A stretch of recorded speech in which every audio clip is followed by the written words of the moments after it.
In this video, we are discussing how accurate are Agile estimate.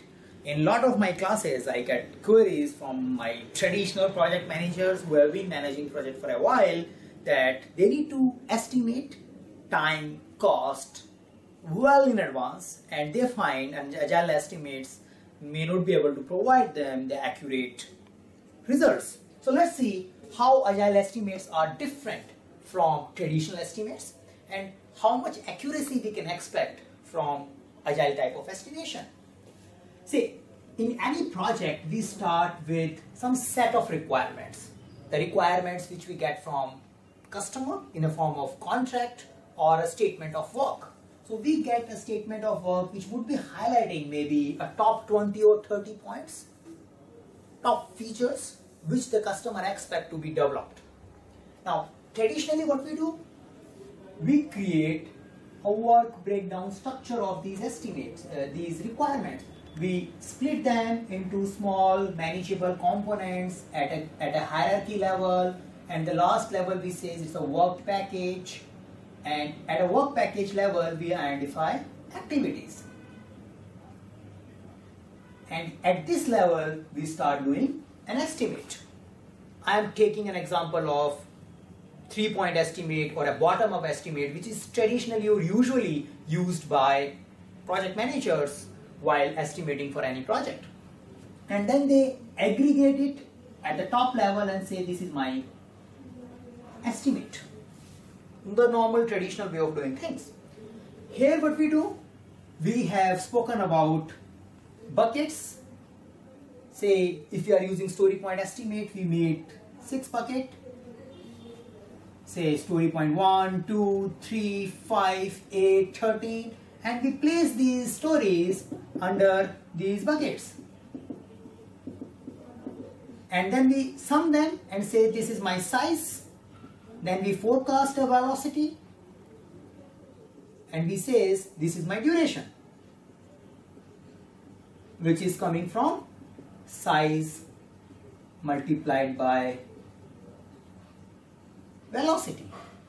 In the 3-point estimate or a bottom-up estimate, we get directly an effort, a number of hours we expect would be going in this particular project.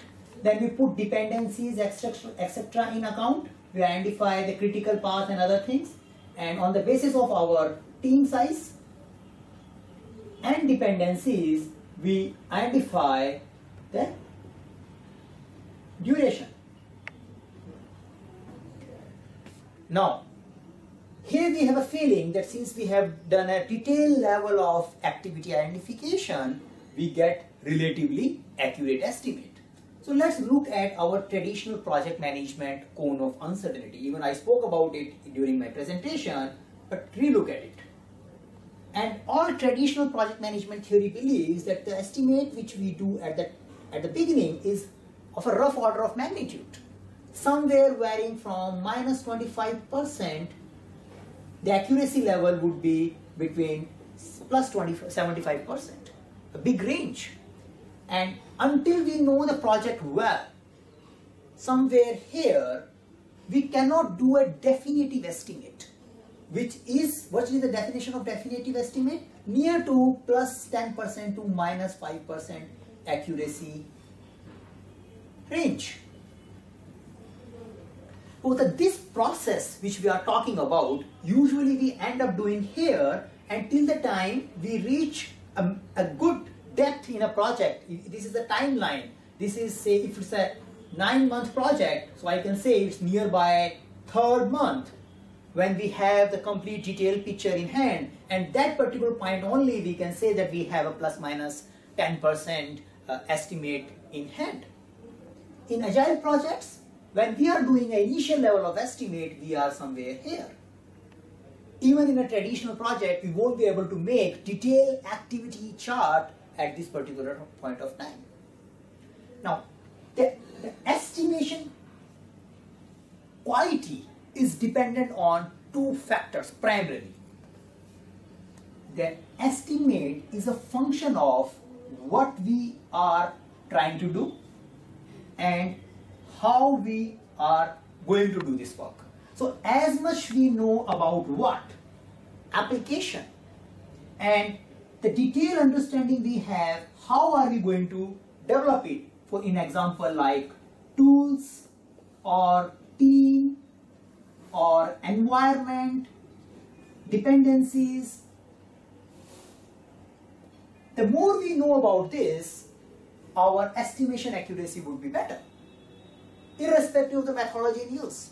Here also we can categorize them well, and we can use the right velocity, or we can forecast the velocity which is more accurate, which we would be observing while we running the iterations. And the estimation accuracy is a function of this estimate plus minus the variances or a contingency we put for the deviations. Like if he says traditional project management, whatever estimation we are doing, we will always have a variation, standard deviation variation, we says plus minus 10%. So if somebody says give me 100% for sure estimate, we need to put more contingency reserves which can take care of all these variances. So if somebody says that I need to commit a cost at this point of time only, initial project time only, be it traditional, be it agile, you need to put more contingency. My favorite example, airport. So if you are going, if you have to catch a flight at 3 p.m. and this is the first time you are going through via this particular airport, you may put a good amount of contingency reserve because you have not been through that particular path. You are new in the city and you are doing it first time. But if you have been traveling day in and day out, you may not put that much contingency reserve. But since you will miss the flight, if you don't reach on time, you end up putting some amount of contingency reserve which is good enough to take care of variances which you face during the project. So this fundamental is same with agile estimate as well as with our traditional estimates. Now some difference which we can think of is the way of arriving this accurate or a definitive estimate. At a rough order of magnitude level, both will give you a big range. So even if we are sizing it, we have a big range. It could vary from minus 25 to 75. Now in a traditional way, we achieve this definitive estimate by way of elaborating the complete scope, by dividing the complete scope into activities and then estimating them from bottom, and say that is how we do a definitive estimate. Here we don't do that, but what we do, we keep running few iterations. So we have iterations running here, and in every iteration we accurate our velocity. So in agile, the correction in a velocity number, a velocity gives us a duration. So size is again a relative ranking. So the correction in the velocity will help us in driving the accurate estimate as we get into the project. So in agile also, we can get a very good accurate estimates as we learn more about what and how, because once we are going through these iterations, we know a one pointer means what. So you are uncovering more and more details about that particular product and how your team is performing, how your customer is collaborating, how the particular tool is supporting you. All these factors clubbed in together helps us in identifying the velocity. The good part is with an agile estimation, we have a mechanism to identify, correct the velocity, and this correction helps us in forecasting the duration.